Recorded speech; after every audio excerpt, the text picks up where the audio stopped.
New research just out this morning says some medical clinics are marketing and providing stem cell treatments that are not only not approved by Health Canada, but also unproven in their claims. Joining me now is the lead author of the research, Lee Turner. Mr. Turner, thank you so much for being here. Oh, thank you. Appreciate it. So your research identified 43 different clinics that market these stem cell treatments across 6 provinces. So a few questions for you to touch on. What kind of treatments should people be watching out for? Sure. Why are they going there in the first place? And could any of these clinics possibly be simply offering treatments that are ahead of the regulatory curve? Yeah. All good questions. I mean, in terms of what's out there being advertised, a lot of the businesses will make claims about having stem cell treatments for orthopedic diseases, sports injuries. They'll claim that they can relieve pain.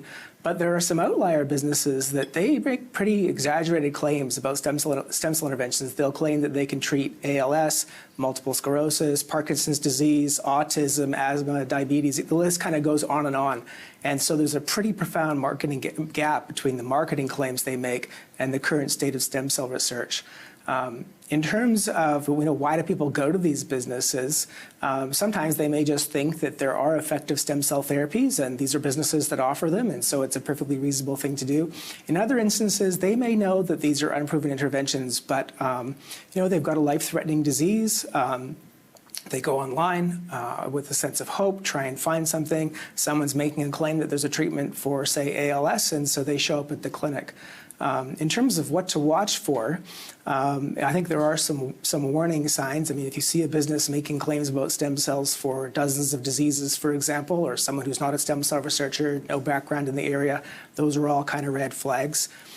The regulatory side of things, I think you've really captured it. These are businesses that are not marketing Health Canada approved stem cell products. They're outside the current standard of care, and that's what's so problematic about these business practices. Now, research in Canada is more limited, but we know that these types of stem cell treatments have led to adverse reactions in U.S. patients. Now, the FDA reports the treatments can lead to blindness or even tumor growth. For people who've received these treatments, what should they do?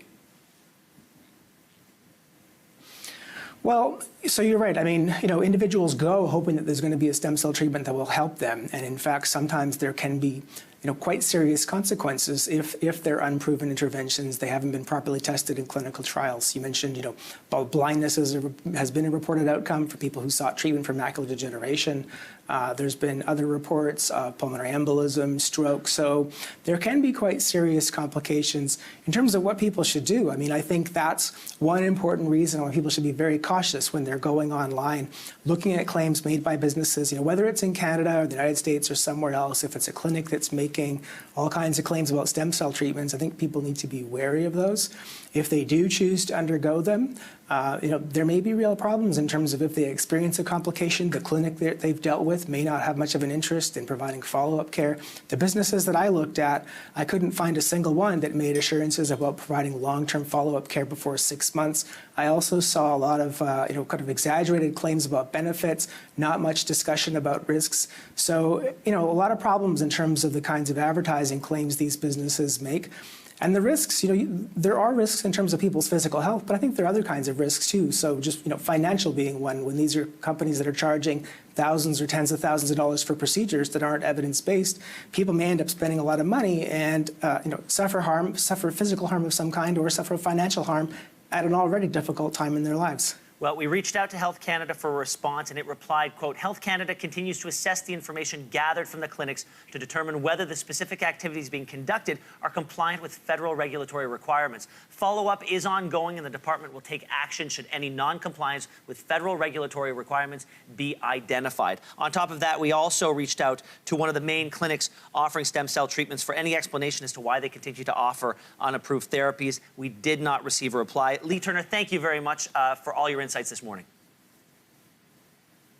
Thank you so much. I appreciate it.